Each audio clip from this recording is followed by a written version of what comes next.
किसी का भी मरना दुखद ही है, वो सुखद नहीं हो सकता है।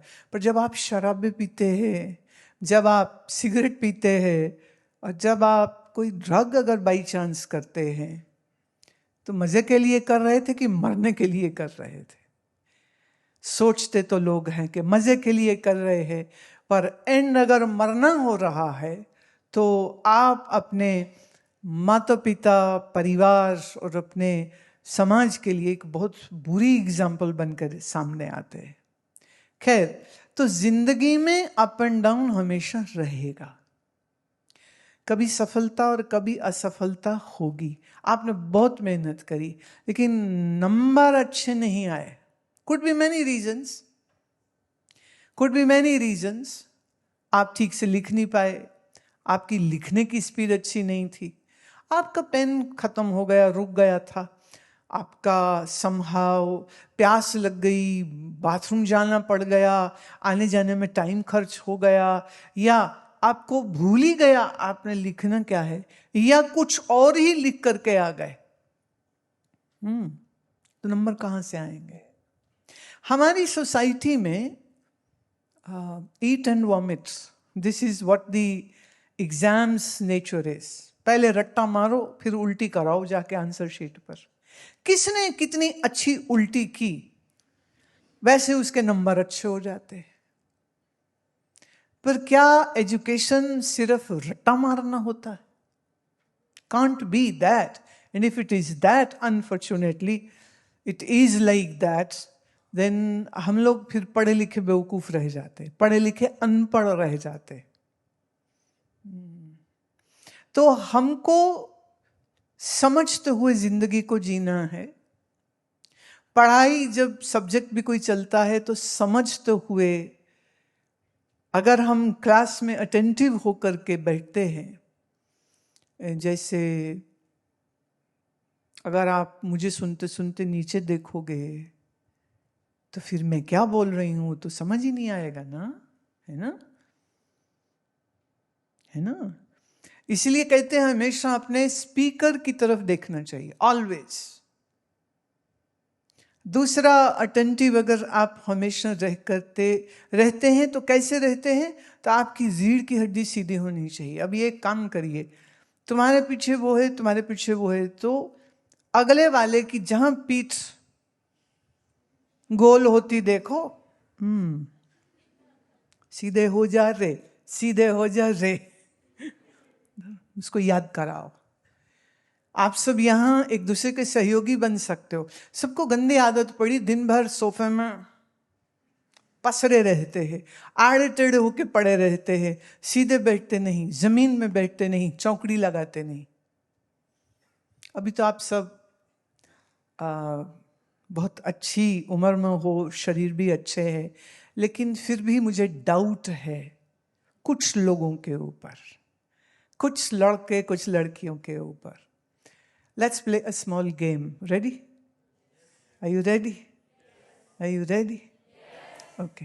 हाथ जमीन पे नहीं लगाना, बिना जमीन पे हाथ लगाए सीधे उठ जाओ।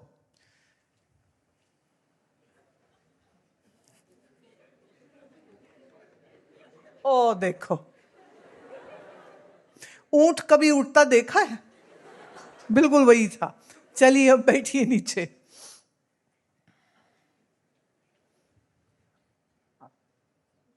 अब 14 से 24 की एज ग्रुप के सब बच्चे हैं यहां पर।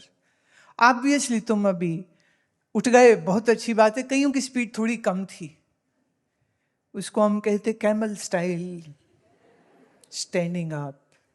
एक बार एक घुटना, दूसरी बार दूसरा, फिर दोनों घुटनों पे हाथ रखे।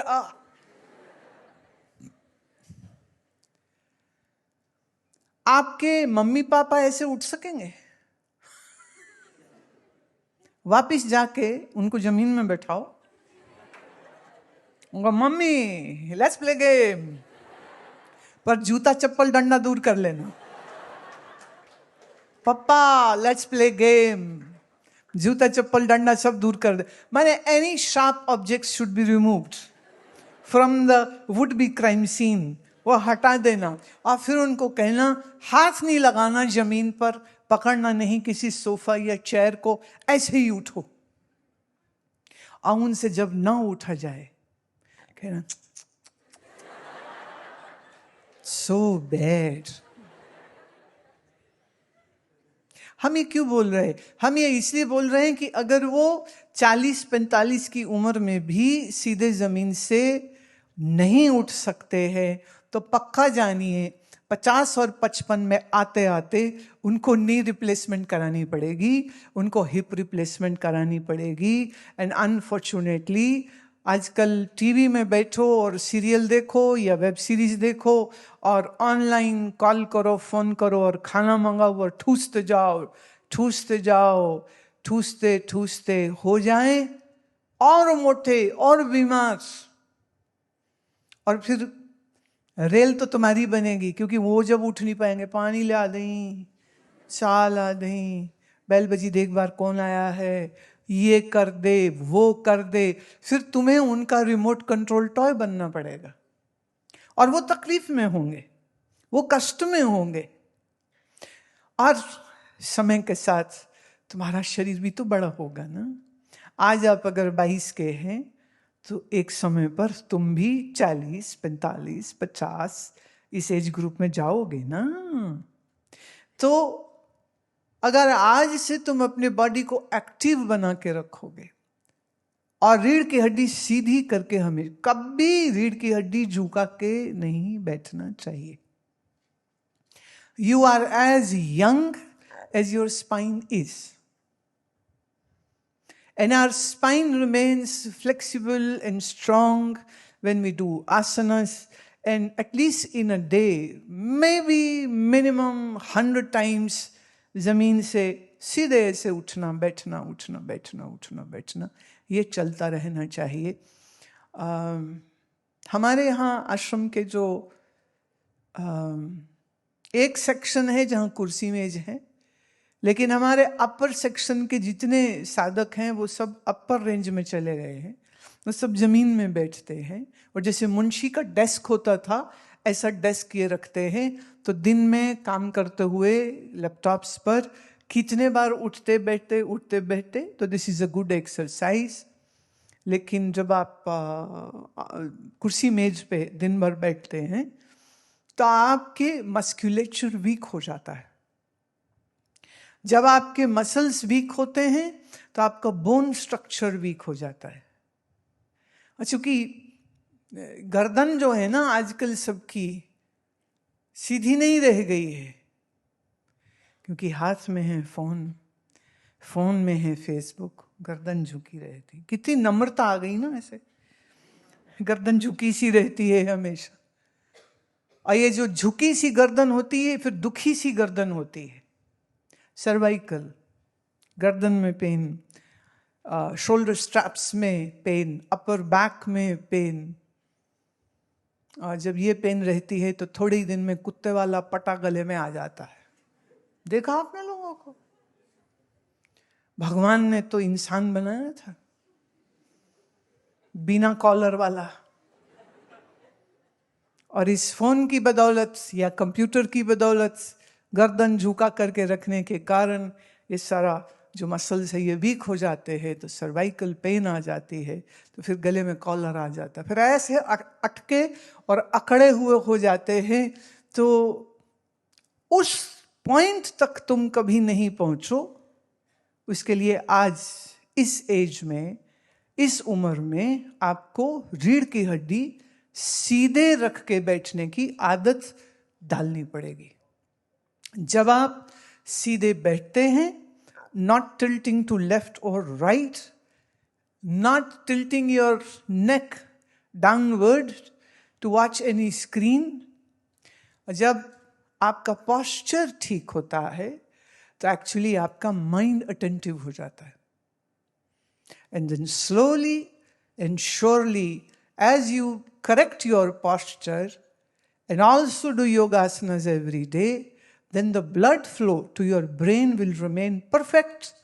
This will help your brain to function well, which means आप पढ़ाई करेंगे तो अच्छी होगी, जो सुनेंगे वो याद रहेगा, जो पढ़ेंगे वो याद रहेगा, तो एग्जाम से पहले ये जो है हनुमान जी पास करा देना, है हनुमान जी पास करा देना, बाबा जी खंड पाठ कराऊंगा पास करा देना, इसकी जरूरत नहीं रह जाएगी, बिल्कुल जरूरत नहीं रह जाएगी।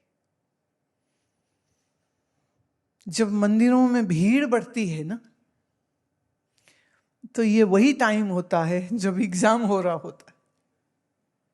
तो कोई हनुमान जी को मना रहा है, कोई राम जी को मना रहा है, कोई कृष्ण जी को मना रहा है, कोई देवी सरस्वती को मना रहा है। हाँ, एक और था, वो कहता मैं काली का भीषम मंत्र करता हूं,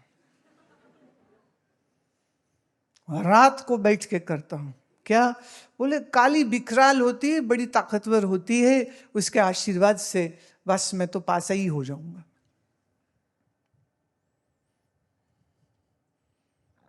पोस्चर ठीक रखिए। Isn't it interesting?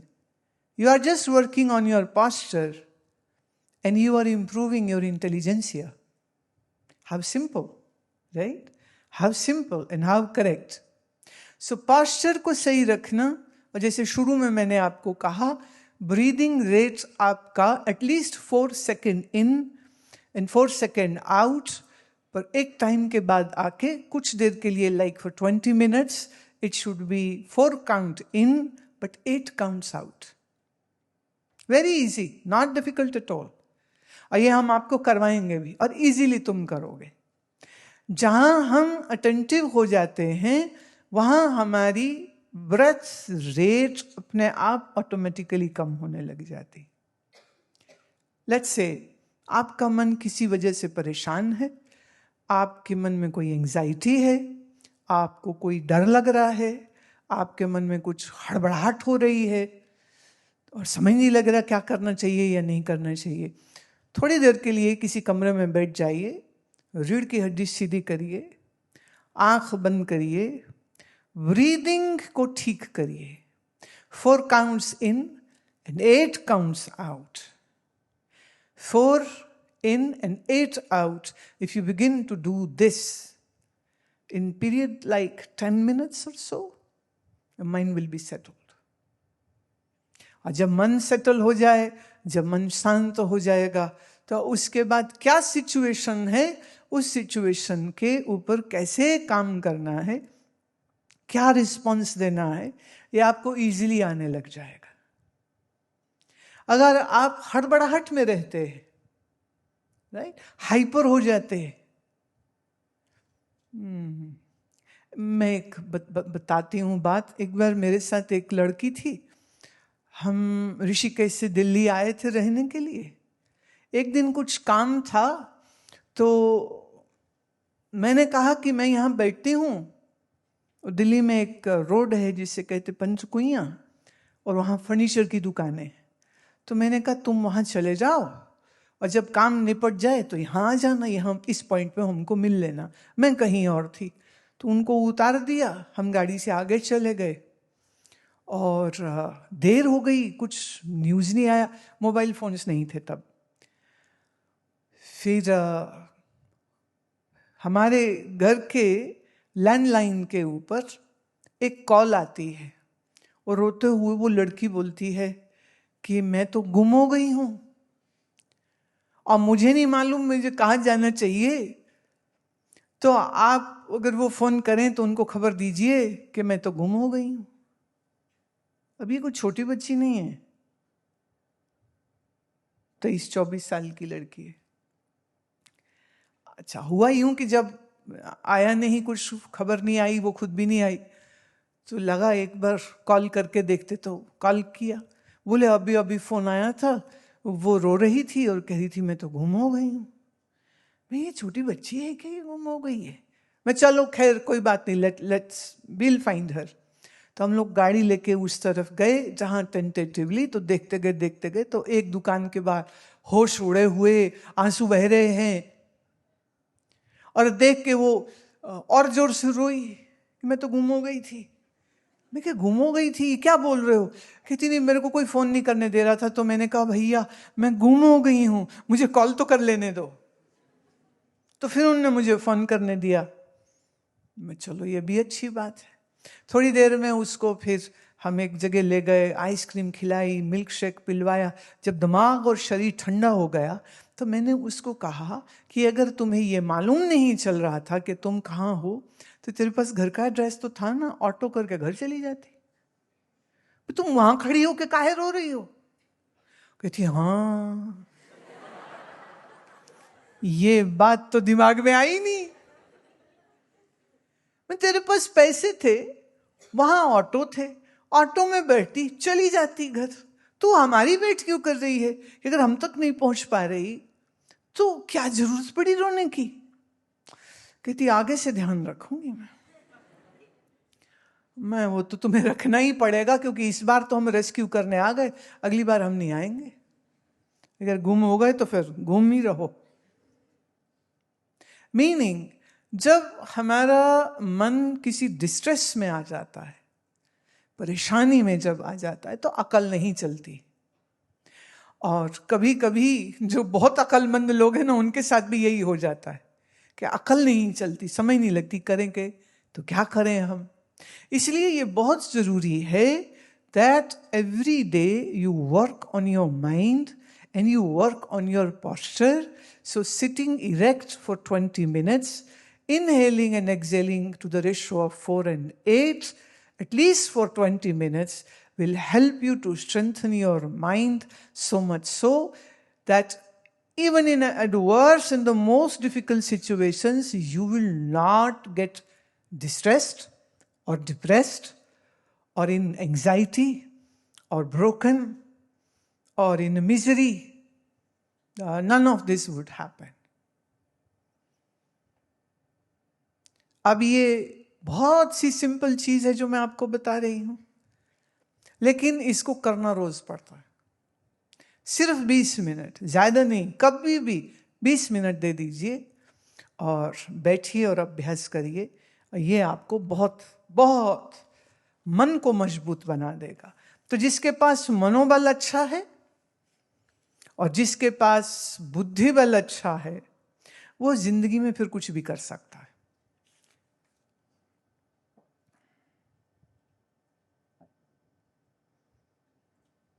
मनसीरत,